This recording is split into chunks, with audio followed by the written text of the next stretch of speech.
Kind of growing up, I always wanted to be in some type of public safety, just the way everybody comes together and works together.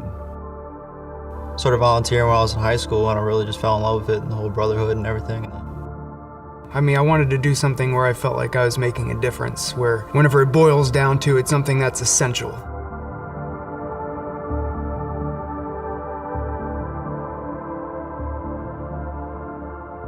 I just remember like going to the call, like Brad telling Dave because he was driving, just to take it easy because when you feel the wind blowing, that roads are slick. I mean, there's just debris all over the place.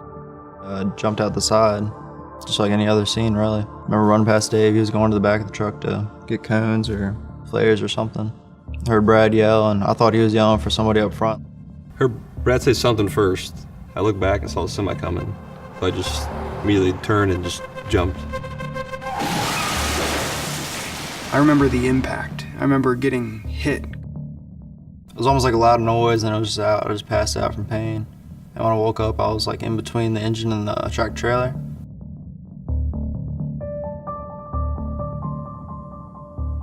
When he yelled to move forward, probably saved me, because otherwise I would have been ran over a lot further up.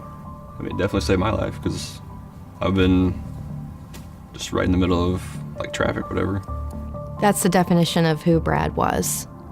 He was a selfless leader, a selfless husband and father, and I know that he put the needs of his guys before his own. And then I could hear the medic was pulling up. I could hear him say like, "Mayday, mayday, mayday," or whatever. Engine 6 had been hit.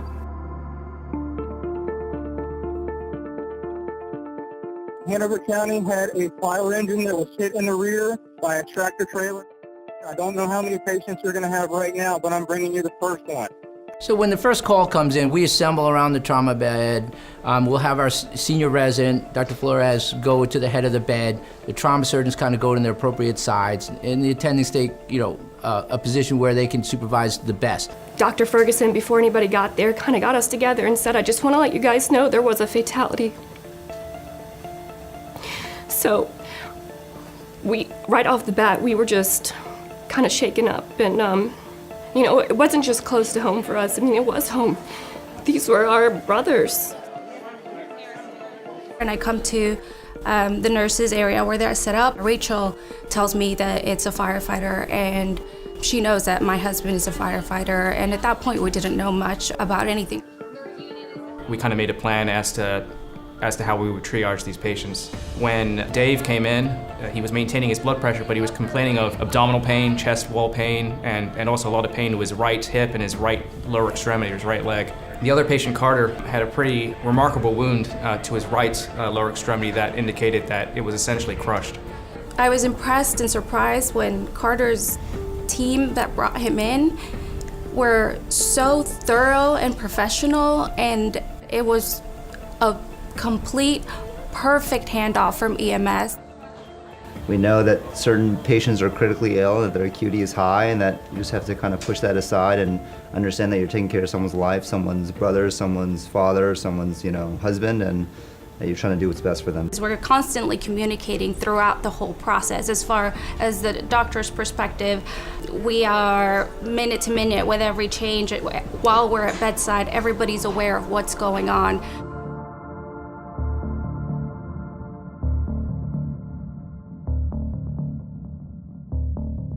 He had a pretty severe injury to that right leg, so ortho came to the bedside and quickly started to assess that as well after we did our initial assessments. Our job was to find the injuries we couldn't see, and the same thing for firefighter Johnson. Concentrate on everything else, find what can kill him sooner. We kept him as comfortable and as calm as possible, but also making sure he remained hemodynamically stable, that his blood pressure, his heart rate, his breathing was all okay.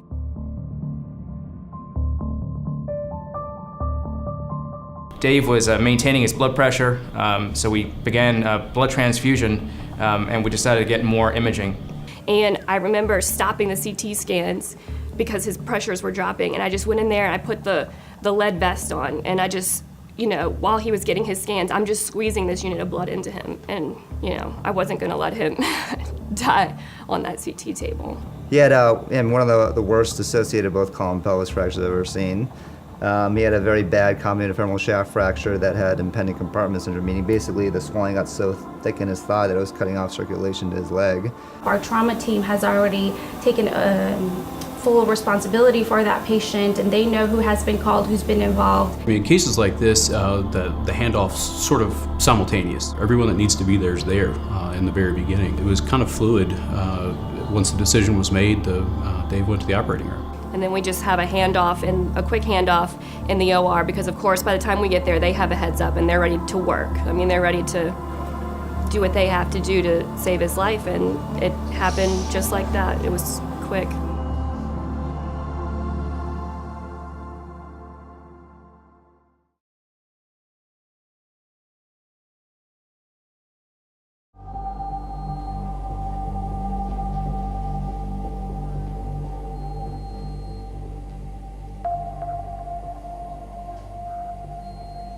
Usually we want to prioritize maintaining stable vital signs.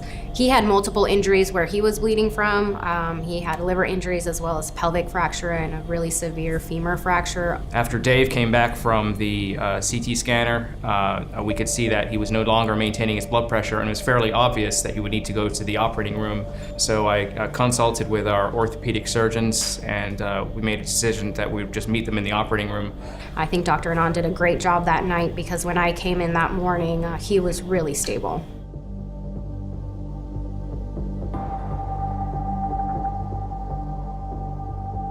The doctor came in and was telling me about my leg and telling me all the bones and everything, my ankle on the ball, my ankle were destroyed. Carter had, unfortunately, what we refer to as a mangled extremity, where there was pretty severe muscle, bone, and nerve destruction, such that through consultation with our orthopedic surgeons and Dr. Perdue, we thought that salvage of the limb was not going to be fruitful and may even make Carter sicker.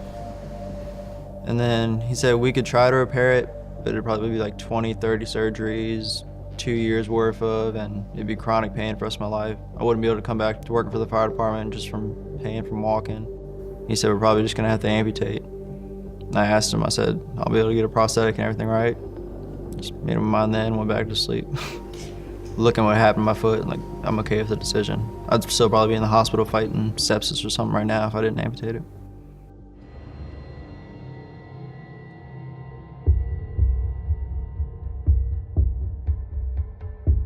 He had to go to the operating room multiple times for his pelvis. So coordination with orthopedics was every day. Stop the bleed, he's stable, go back into the OR. It's constant communication between both teams. Anything that hit you on the chest, heart and lungs, they got major problems now. We gotta monitor your heart. There's so many things that can take your life right away. So that's a minute by minute, constantly monitoring the patient. He had to go back to the operating room to get multiple washouts and then finally get an internal fixation of his pelvis as well as his femur. You know, sometimes we get involved, all the team, cardiac, neuro, and all that, and they're coming. They don't know the whole thing about the patient. I need to know everything about the patient at that moment. There's a number of people that were involved in his care, and we do this every day for all of our patients.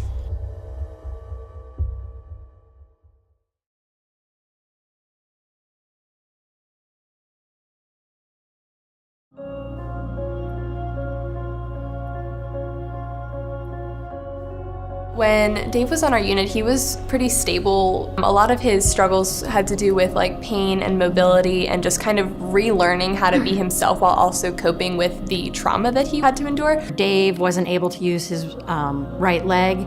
He also had a clavicle fracture, so it was too painful to use his right arm. So we really only had a left leg and a left arm. Rolling over to my side was excruciating. I couldn't do it, so I had to get like 4 people to help me with that. So kind of looking at that, talking to the bedside nurse on how he was doing with moving in bed with them, how do we coordinate pain medication, and then if we were going to get him up in the chair, what plan could we leave the nursing staff to get him safely back to bed if we weren't there? Physical therapists came in, occupational therapists came in, and they really pushed me to do things that I felt like I couldn't do. You know, what did he want to work on, and what were the ways we could get him safely out of bed? Because he was very interested in getting up in a chair and getting out of the bed. So just from going from that to sitting on the edge of the bed with my feet dangling and holding myself up, just eased it in, but they really kept the pressure on.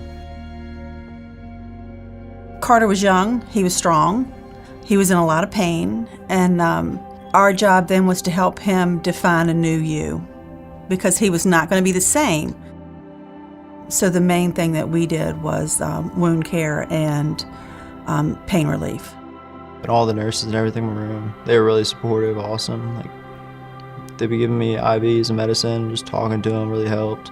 A lot of the ortho docs, they would come in and talk to me about, you know, the process it takes to get a prosthetic, because that was all I was worried about then. But on the other hand, as he progressed and he could do more for himself, I know that he had a lot of pain and he had a real hard time. He didn't want to stand up. And then he had a neomobilizer on the residual limb. He had transtibial, so he was able to, get a prosthetic in the future. Just really pushing each day. It was almost like a challenge, really, really pushing. And it was quite amazing, because after he did, he stood. That's all he did. He stood, he sit back down. And from that point on, he was like moving forward, running. You couldn't keep him down. And since then, I mean, it's been so quick how much better I've gotten. And now I'm going out there and they're kicking my butt. So my major thing here is trying to get him stronger. Well, he still has some weakness in his right leg because of all the injuries. So we're working on strengthening his leg. He has a lot of weakness in his foot because he has foot drops. So we're going to be working later on trying to increase the strength of his foot. It's been awesome. I mean, everything we've been doing, I mean, even if I hate it, it's helped me. I owe it all to them. I mean, I couldn't do it without them completely.